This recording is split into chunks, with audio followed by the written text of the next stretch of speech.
الحمد لله نحمده ونستعينه ونستغفره ونؤمن به ونتوكل عليه ونعوذ بالله من شرور أنفسنا ومن سيئات أعمالنا من يهده الله فلا مضل له ومن يضلل فلا هادي له ونشهد أن لا إله إلا الله وحده لا شريك له ونشهد أن سيدنا ومولانا وشفيعنا محمدا عبده ورسوله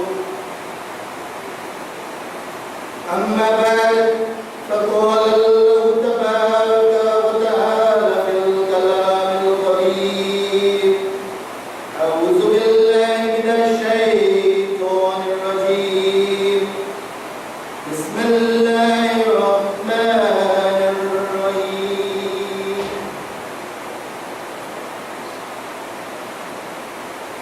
Dear respected elders, respected Haji, brothers and sisters and children, Assalamu alaikum wa rahmatullahi wa barakatuh. May the peace and blessings of Almighty Allah be with all of us. The peace and blessings 2 weeks ago, 3 weeks ago, I'm asking without you answering and just introspecting, thinking about it. When we greet each other then, and we greet each other now and continue for the rest of the year, you concentrate, internalize, and think if it's the same meaning to you or the other person. Is it the same feeling? The same feeling of peace, blessings, barakat that we saw in Princess Tom, and hopefully it was extended throughout the world. I must say, Alhamdulillah, and I have to say, because I experienced at least 19 days here in Princess Tom. I experienced some days elsewhere out of Princess Tom in a number of places also. And I must say, congratulations. We thank Allah subhanahu wa ta'ala for giving us what He has given us in Princess Tom, in this Jamaat, for the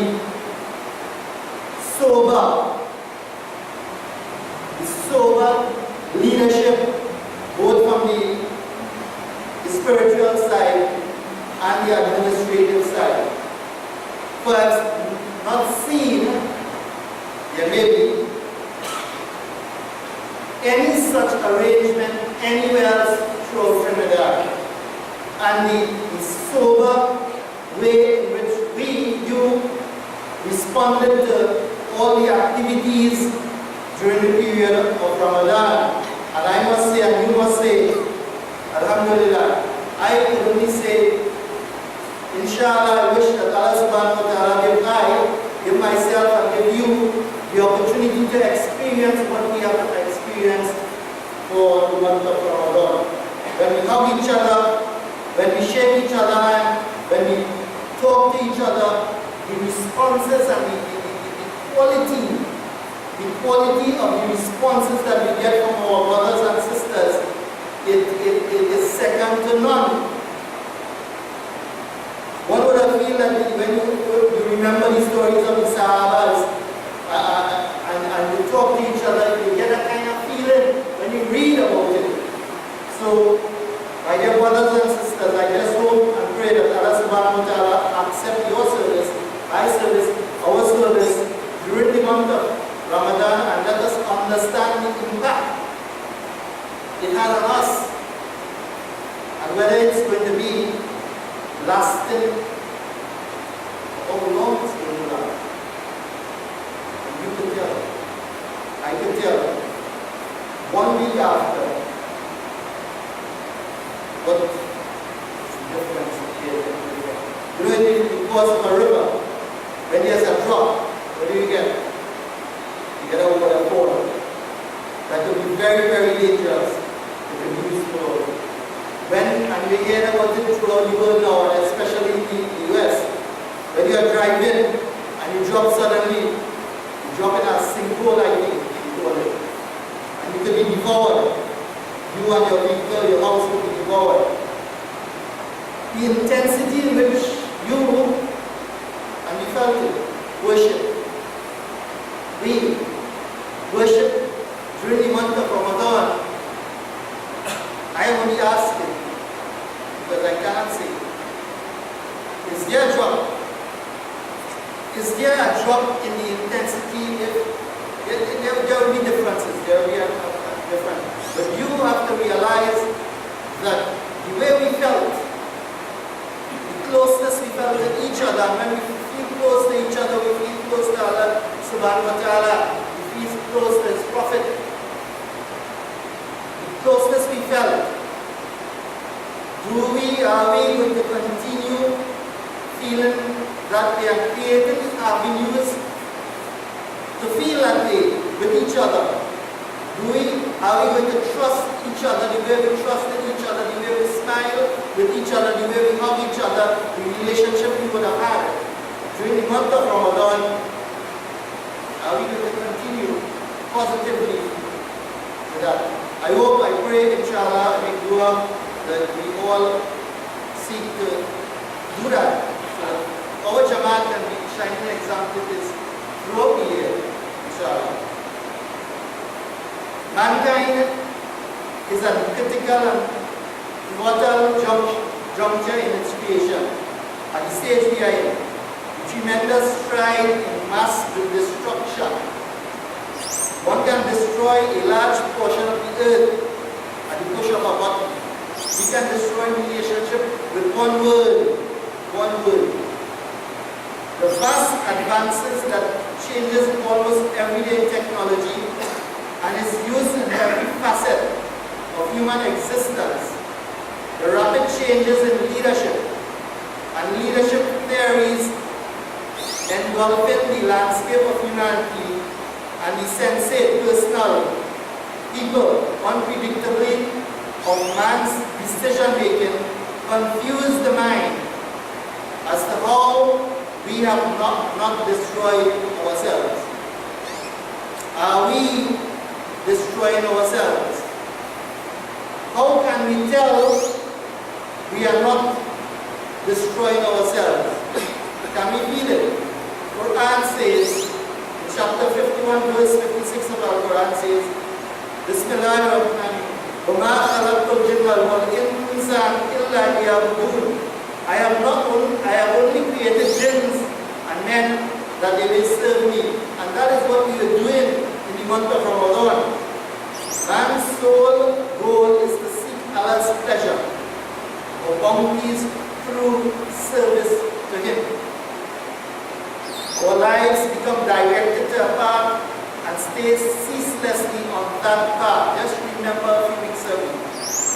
The hearts, the qalb, the minds of the believer are supposed to be bounded together in pursuance of that path.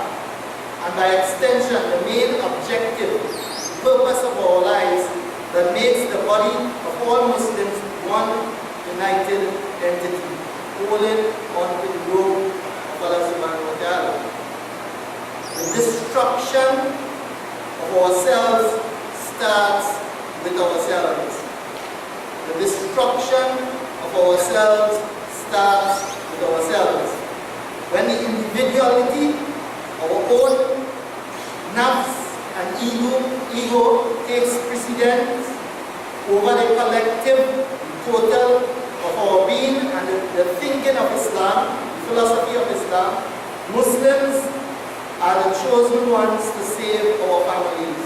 We are chosen to save our families. We are chosen to save our communities. And we are chosen to save the world. We cannot not save ourselves. We are the shining individually and collectively examples of the entire world. Bismillahirrahmanirrahim. لَقَدْ كَانَ لَكُمْ فِي رَسُولِ اللَّهِ أُسْوَةٌ حَسَنَةٌ. There is an example, excellent example for you in the Mosque of the Prophet. We have seen the living example and we try to copy it. And this testifies to what I said just about. Al-Quran chapter 33 verse 21. Not only the Quran recognizes the excellence of our leader, but the entire world identifies and recognizes magnificent leadership. All Muslims, males and females, are therefore duty bound to fulfill the responsibility placed on us by Allah subhanahu wa ta'ala, and the examples of the Prophet to be effective leaders in our home. Every one of you, every one of us are leaders. Our communities and our country. The rampant inefficiency, uninspiring, demotivated leadership that pervades society is inconsistent. It is not the same with the examples and the examples for and of Muslims shown to us by our dear Prophet Muhammad sallallahu alaihi wasallam. Ramadan comes every year to recharge, to re-energize, to awaken us to the reality of our existence, to recommit ourselves to the collective responsibility of unity of the Muslims and of mankind. We must accept the reminder and my dear brothers and sisters, act upon it. Quran says, "O you believe, fasting is prescribed for you as it was prescribed for those before you, so that ye may guard against evil." Holy Quran, chapter 2, verse 183. Do we guard against evil during the month of Ramadan alone, or do we continue to guard against evil throughout the year? Fasting and Ramadan are supposed to build and strengthen us physically, spiritually, and to unify us, pushing us towards perfection as human beings in relation to our duties to each other and Allah here on earth. We must translate personal gains spiritually from the month of fasting to build unity, brotherhood, and leadership that manifests itself into success, where success for ourselves in our homes, our schools, society, and all our jamaats, inshallah. Success so epitomizes by the life of our dear Prophet Muhammad, our leader, our communities. ASJA must be the vehicle of religious, social, and cultural re-engineering change and transformation of our society that reflects the re-energizing and revitalizing gains of the body of the holy month, taking our schools, our jamaats, and community to the higher level of perfection. And as we talk about our schools, my dear brothers and sisters, around this time, and this is from years of experience and talking to people also, and I'm sure that my dear brothers and sisters, as parents, you will experience it if you have different children, more than one, that is, that their successes must not be only judged on how they perform in school. It must not be judged by their success, or as you would say, or I would say, their failure at a test, an exam, etc. Now the government, now the powers that be recognizing that our curriculum does not appropriately cater for all our children, for all the different levels of our children and all the different gender, males, female. Our boys are restless in schools, and therefore the results shows at the end of the day, the results that they are tested with, that they are not comfortable with. It shows what they're doing, what they are doing in school. So my dear brothers and sisters, and that is why there's change is coming. Recognize that you, myself, as parents of girls and boys, and now of boys, must provide different environment, different activities for our boys to be successful, because they are dominated. Their self-esteem are lowered. Therefore, when they grow up, it will affect, if they don't take stock, it will affect the perception of themselves in a leadership role.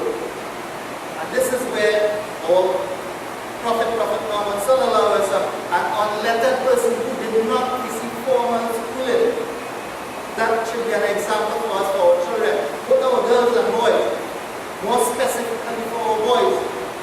And we should not, and we think also exam oriented, and when our children receive less than a full certificate, we sort of think negative and we get a feeling from us. You have to say, we say well done, yet in the back of it, well done is it's cross. And the perception, they get the feeling when you say well done, it's very well done, and you say well done, well done. So my dear brothers and sisters, let us motivate ourselves, let us motivate our children to achieve both Islamically and academically, and be better persons, confident of their successes, whatever they are. Let us recognize, highlight it, so that they can be better people, and we can be better people, inshallah. The objective, Quranic objective of our lives leaves us no choice but to continue being servants of Allah subhanahu wa ta'ala by being effective and efficient leaders in our homes, our schools, our jamaats, and society, and thereby fulfilling our covenant and demonstrating the perfection of the best exemplar of all times. There's a hadith I was just going through a book, and I saw a very interesting hadith. This khutba was prepared, and the hadith seemed to just fit in to the khutba. So I'll just read a bit of the hadith for us, inshallah. Hazrat Uzaifa radiallahu anhu is one of the well-known Sahaba. He is known as the keeper of secrets. The Prophet sallallahu alaihi wasallam had confided to him the names of the Munafiqeen and had informed him in chronological order all the tribulations which the Muslims were to face till the last day. He gave him full details. That is the name of the mischief maker of now. In the future, his mischief maker parents, the names of his community, all the details about the mischief maker, etc. About the incidents they were going to effect. 300 or more people. Hazrat Uzaifa radiallahu anhu says, other people, other Sahabi, used to ask the Prophet sallallahu alaihi wasallam about good things. We only want to hear good things. Good things, no problem. While I, Hazrat Uzaifa, always ask the Prophet sallallahu alaihi wasallam about the adverse events, so that I, Uzaifa, may guard against them. He narrated the following conversation with the Prophet. Very quickly, the Prophet is talking now, or Uzaifa asked him, and I'll cut it short as much as possible, O Prophet of Allah, shall shall we revert to evil after good that you have brought us? The Prophet ﷺ said, yes, the evil is coming. Huzaifa radiallahu anhu says, shall we have good again after evil? The Prophet ﷺ said, Huzaifa, go and read the Quran, meditate on its meaning, and follow its commandments. But Huzaifa, Allah be pleased with him, anxiety grew more and more, and continuous queries about evils that were to befall the Muslims. He said, O Prophet of Allah, tell me if good will come after that evil? The Prophet ﷺ said, yes, good will come again, but the hearts of the people will not be so clear as before. Good will come again, but the hearts of the people will not be clear as before. How do you clear your hearts, my dear brothers and sisters? How do we clear our hearts? After 8 months, 9 months of no Ramadan, zikr, my dear brothers and sisters. Huzaifa, Allah be pleased with him, said, and will there be such persons who will misguide the people and take them to hell? Huzaifa again said, what should I do if I witness that time? Relate if it's this time or some other time. The Prophet ﷺ said, if there be a group of Muslims united under one Amir, then join them. One Amir. Otherwise,